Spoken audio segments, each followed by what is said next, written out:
何が楽しい、何が面白い、命を何だと思っているんだ。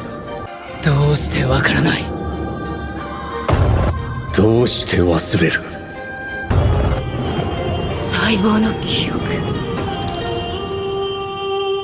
Blessed evening to everyone. Muli na andito ang inyong tropa na si Maro at muli maghahatid ng panibagong unboxing for tonight.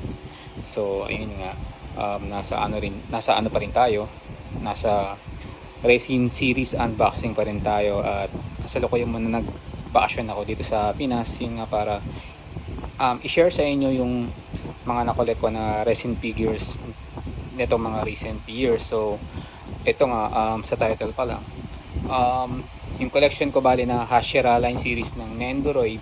So itong pinaka mabangis sa lahat na gusto kong i-share sa inyo guys from title ka lang, malaki ito guys, and Kimitsu no Yaiba. So ito ay from Tseng Studio. Yun nga, ang ating unbox ay walang iba kundi si yung Yoriichi Tsugikuni. So ito ang aking pinaka favorite na character sa Kimitsu no Yaiba kasi siya yung pinakamalakas sa lahat ng character sa Kimitsu no Yaiba, or kung sa English is yung Demon Slayer. So bali ito lang yung inabil ko. So dalawa nga pala to, yung isa si Kokoshibo yung kapatid niya. So nandito sa kabila, ito kapatid niya na naging naging demon sa huli kasi pinili niya na maging demon dahil hindi niya kayang tapatan yung kapatid niya. At the same time, ayun nga, na siya ni Muzan dahil naghahangad siya ng power. So sa nakakakilala nito, alam naman natin na i-release na sa anime ito before. Ito ay si Kokoshibo na ayun nga, rank 1 sa Juni Kizuki, o yung sa ayun nga 12 demons na 12 upper demons. Ayun nga. Ayun. So without further ado, buksan na natin. So may nakasulat nga dito na Japanese, at the same time solid ang box guys. Ayun, laki na ito. Hindi ko natanda kung ano scale nito, pero alam ko napaka-solid na ito guys. Buksan na natin.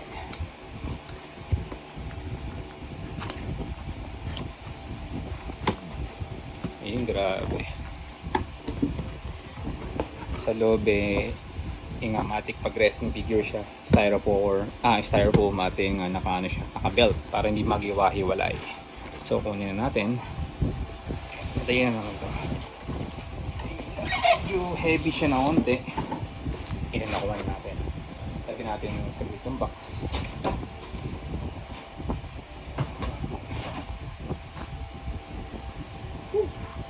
So yun nga, naka-belt siya. Tanggalin natin yung belt niya.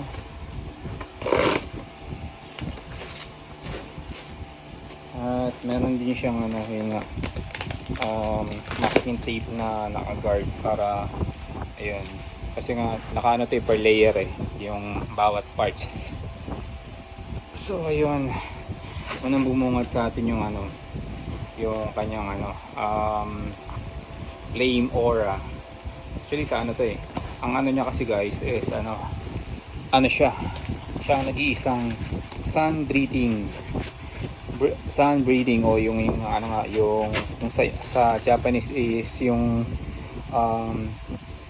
Hinokokyu, kasi nga yung sun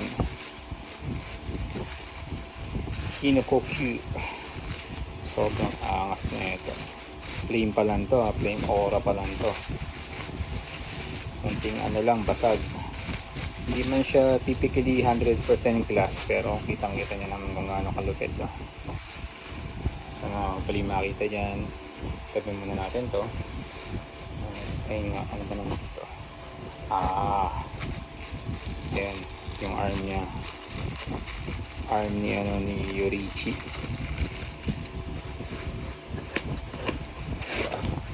First layer pa lang to So ito nga sa gilid yung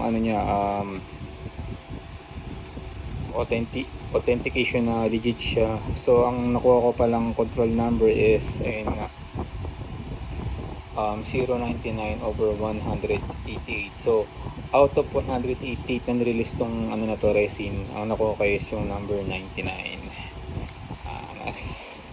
Sabi natin. Okay, baba na dito. Maliit lang na ito.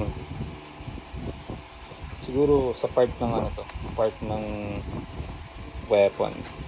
So tabi muna natin yan. Ano ba nandito? Ito.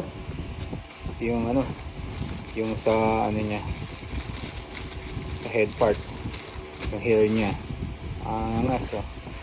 Ponytail pala to, guys. Lang tabi muna natin.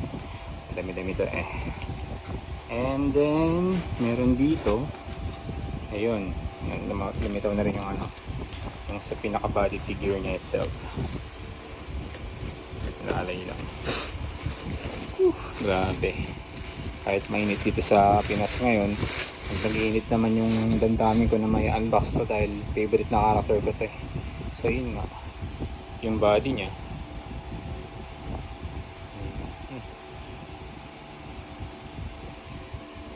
Okay.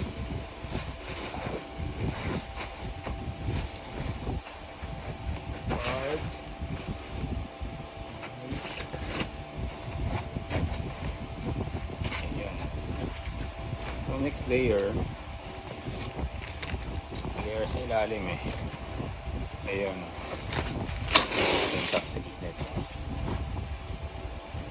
Ito yung next layer niya sa baba. So ayun nga. Baba dyan. Makita naman. Ito mabigat eh. Ito pala yung pinaka ano niya, pinaka stand. Walang kilo to.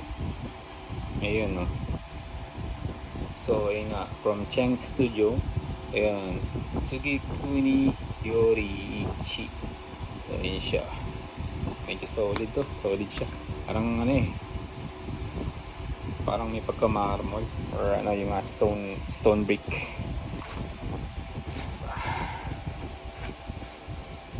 Meron dito malamang. Ayun, nakakapako. Ano to? Medyo malalim guys. Malalim ha. Ay style po nga, medyo malalim. O ba? Perfecto siya. Ayun. Yung pinaka ano na espada. Sheet. Ito mo, I think ito yung espada niya mahaba. Ayun nga. Nice.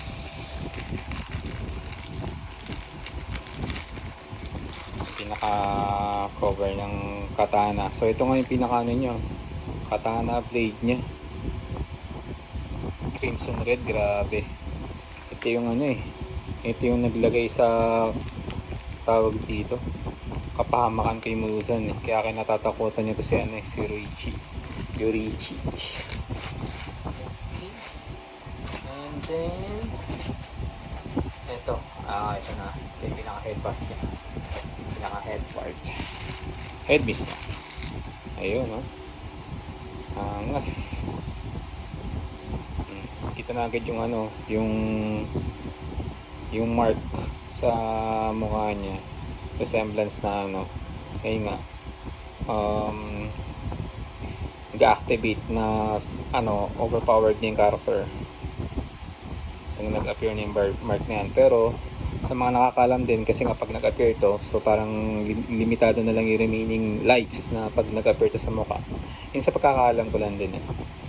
And yun nga, malapit na rin to, bali lumabas si Yoriichi sa ano, sa anime. Kasi ngayon nasa ano na eh, nasa yun nga, nasa training arc na ipapalabas I think next month sa anime episodes. Training arc.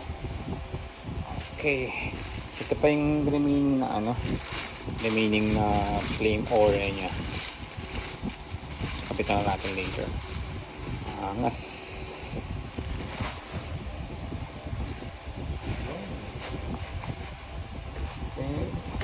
Meron pa pala. Sama din ito.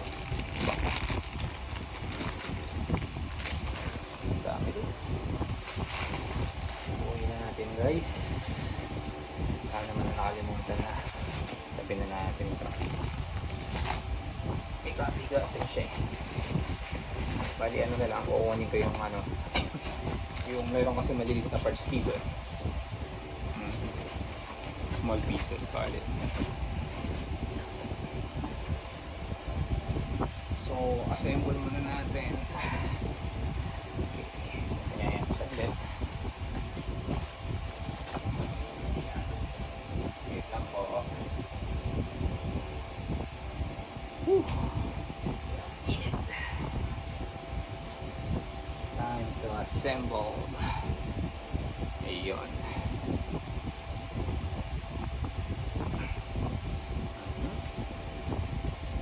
So, sa nagbubuo nga pala nito guys, ingat lang kasi matalas yung ano nyo. Matalas yung parts. So yun o, magnetic ko rin siya. Check na natin yung head. Para maluwag ata.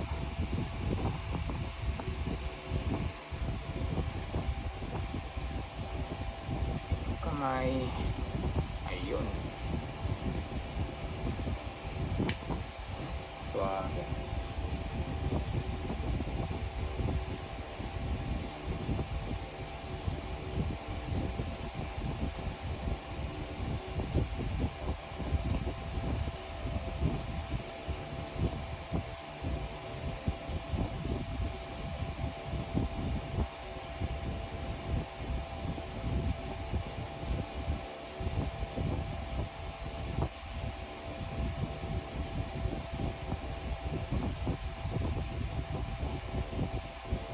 Siguro kakasya kasi may head guard siya.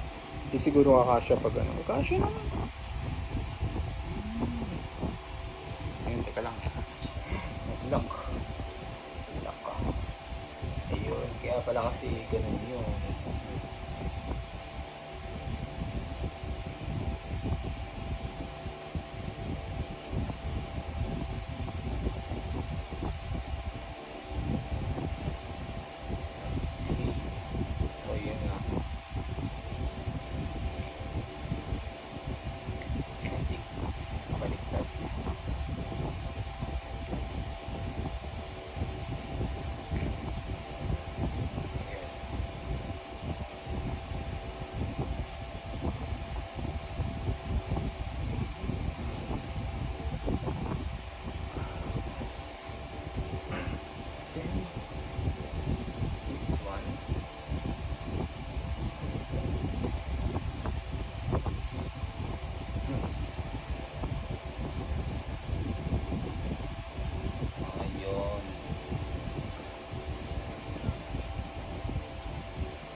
Medyo may kabigatan to.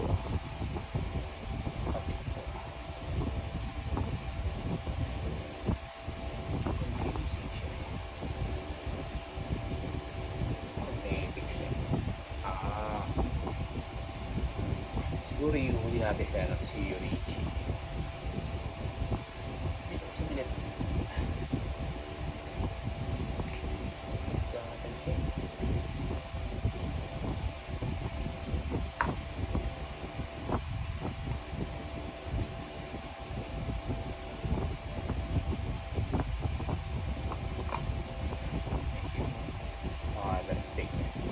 Ay, talaga naman ano.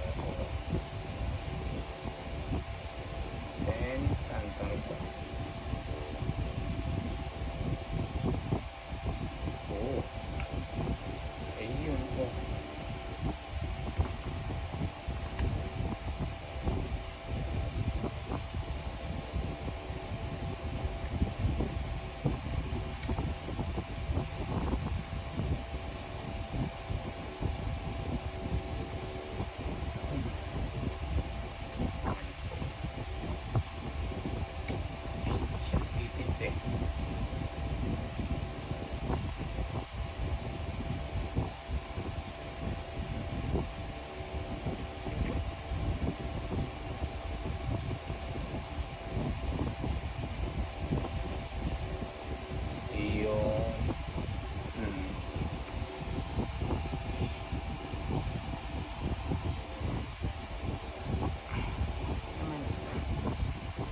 ng kamay. Ito lang po na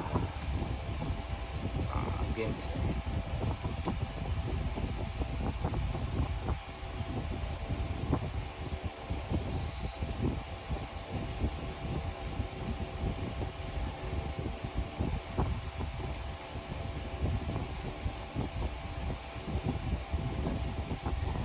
Tama naman. Sige na ganyan.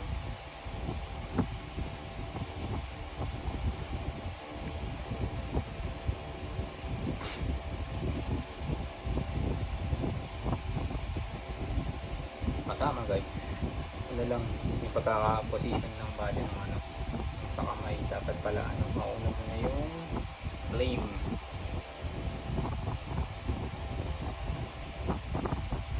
So ganyan talaga siya, ayan o, ganyan ang pagkakaano niya.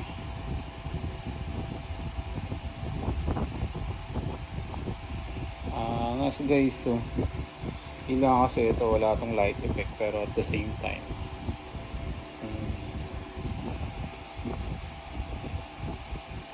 ngayon, no? Hopefully sana makita nyo naman. Medyo malaki yung figure na to.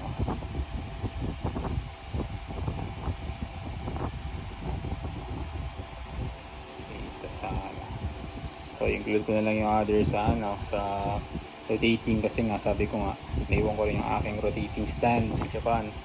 Again guys, ito nga pala ang yung tropa na si Maru at maraming salamat sa pagsama muli sa unboxing at hanggang sa muli guys.